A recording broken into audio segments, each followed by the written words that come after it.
Welcome to all of you. आज की इस वीडियो में हम लोग बात करेंगे दिल्ली पुलिस के अंदर वैकेंसीज आई है। आप सबको पता है कि दिल्ली पुलिस की जो वैकेंसी आई है वो मेल और फीमेल दोनों ही कैंडिडेट के लिए आई है। कांस्टेबल इन दिल्ली पुलिस एसएससी के द्वारा ये बहाली आई है।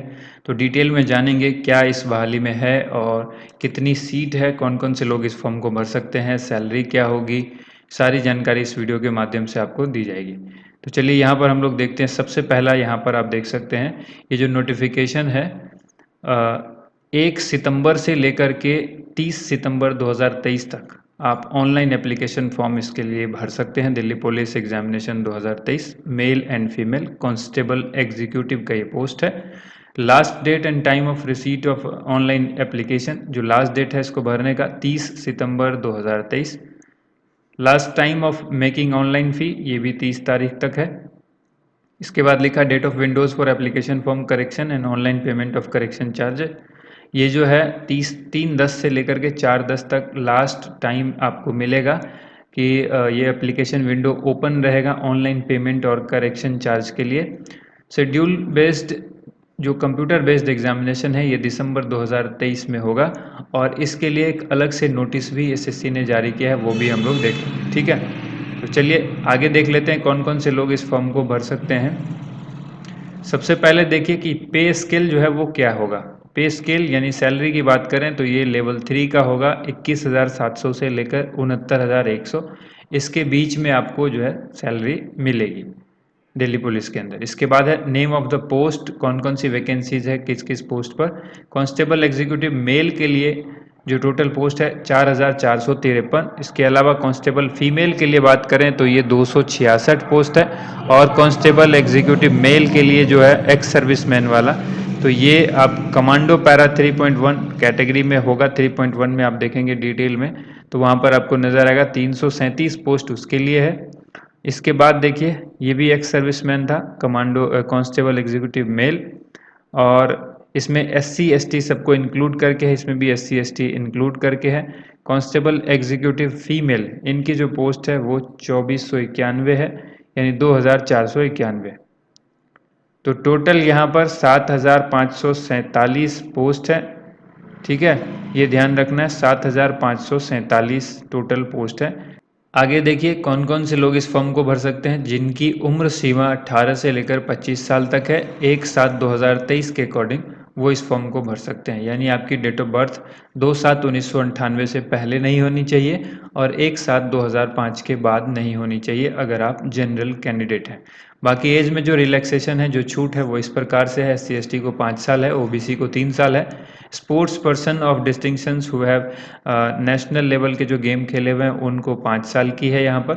उसके बाद देखिए और भी आगे यहाँ कैटेगरी है, यहाँ पे 10 साल की छूट है। डिपार्टमेंटल कैंडिडेट अगर दिल्ली पुलिस के हैं तो जनरल के लिए उनको 40 साल तक की छूट है। ठीक है, इसी तरह ओबीसी एससी एसटी सबके लिए अलग अलग यहाँ पर छूट दी गई है। नेक्स्ट यहाँ पर है इसेंशियल क्वालिफिकेशन। जो क्वालिफिकेशन है 30 सितंबर 2023 के अकॉर्डिंग क्या होनी चाहिए। तो क्योंकि ये last date of closing date of application form है तो इस दिन तक आपके पास सर्टिफिकेट जो होनी चाहिए एजुकेशनल क्वालिफिकेशन वो 10+2 के हिसाब से, यानी सीनियर सेकेंडरी पास होने चाहिए आप किसी भी रिकॉग्नाइज्ड बोर्ड से। Educational qualification is relaxable up to 11th pass for the son या डाउटर ऑफ सर्विंग रिटायर्ड और deceased Delhi police.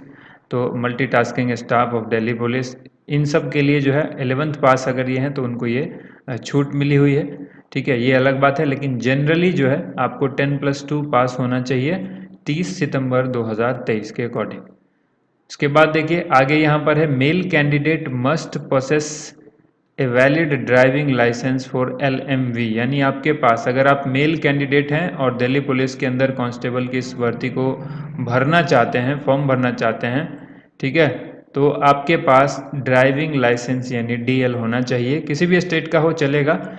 Light motor vehicle यानी मोटरसाइकिल और कार, जिसको बोलते हैं ना मोटरसाइकिल विथ गियर, और कार के साथ जो लाइसेंस है वो होना चाहिए। फिजिकली इफिशिएंसी टेस्ट जिस दिन होगा age on the date of PE and MT.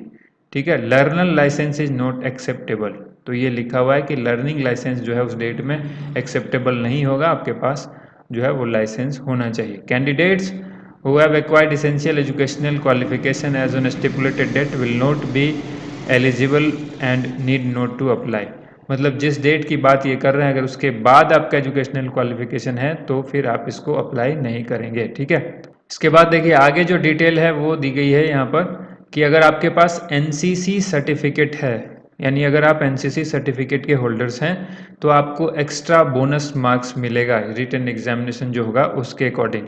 NCC C certificate वाले को 5% of the maximum marks of examination, B certificate अगर आपके पास है तो 3% और ए ग्रेड का सर्टिफिकेट है तो 2% मार्क्स आपको एक्स्ट्रा मिलेगा।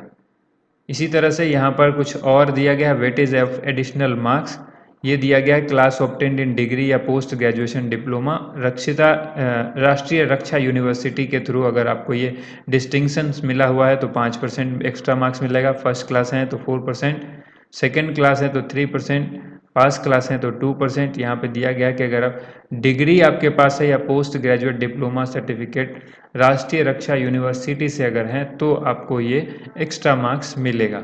ठीक है, तो ये सब थी, बाकी डिटेल हम लोग और भी देखते हैं जो इम्पोर्टेंट है।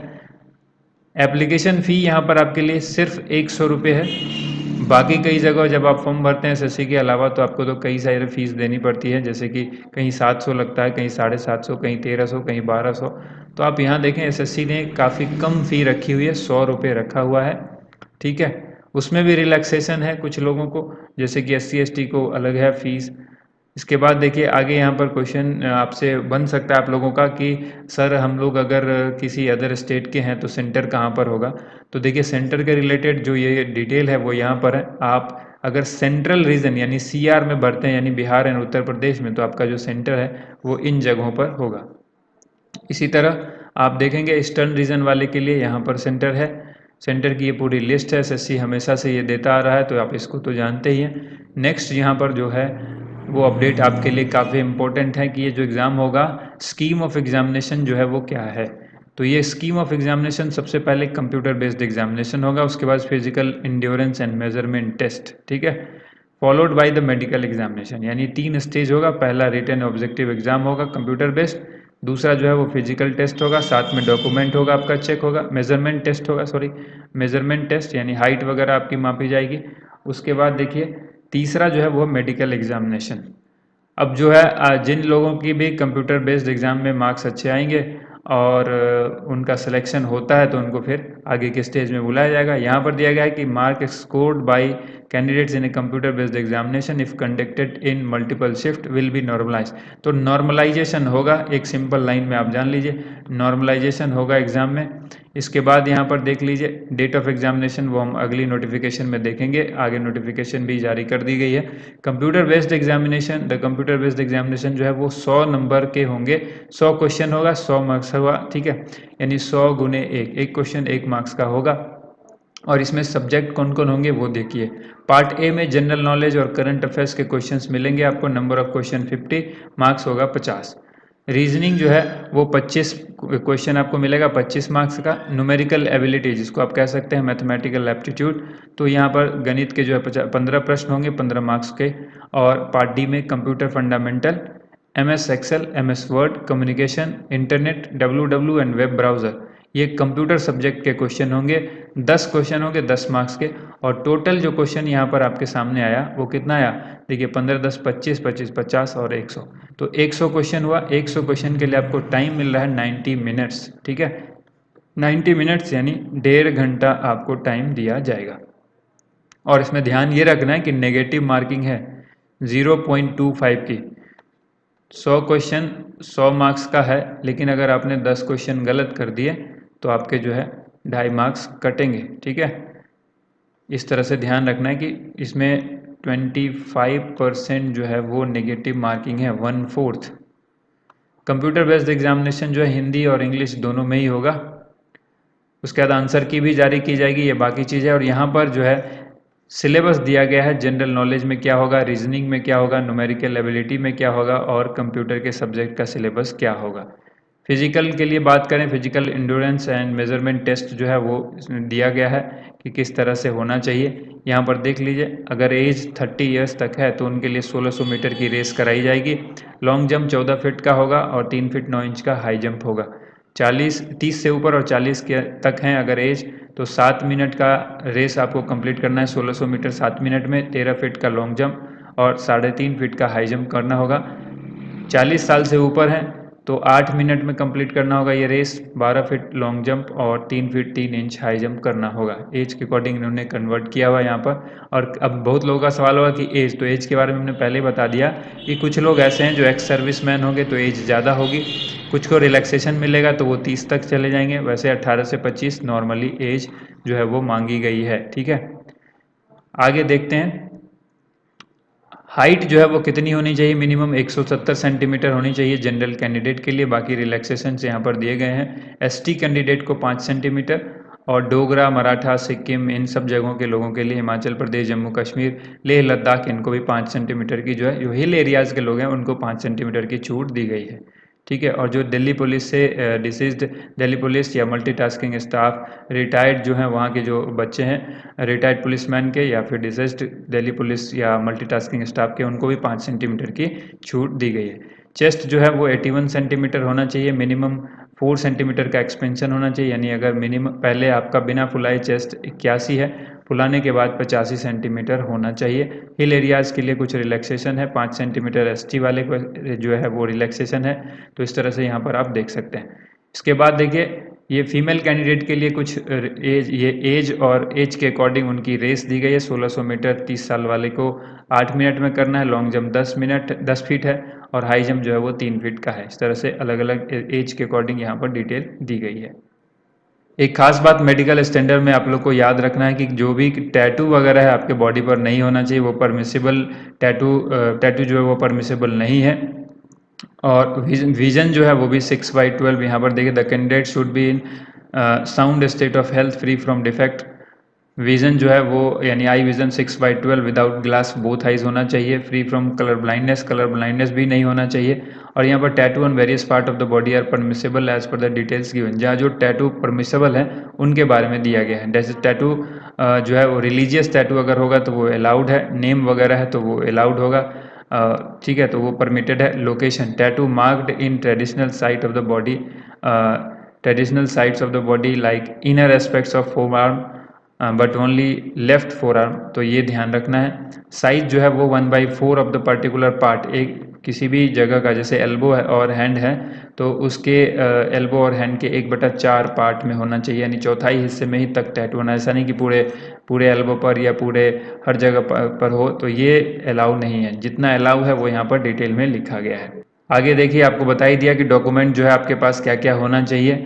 ठीक है, तो original valid photo ID proof जो है ये होना चाहिए, जो पासपोर्ट साइज़ का रिसेंट कलर फोटोग्राफ होने चाहिए आपके पास, Aadhaar card print out of e Aadhaar, voter ID card, driving licence, PAN card, passport ID card issued by university. ये admission certificate, in addition to the admission certificate it is mandatory to carry at least 2 passport size recent colour photograph.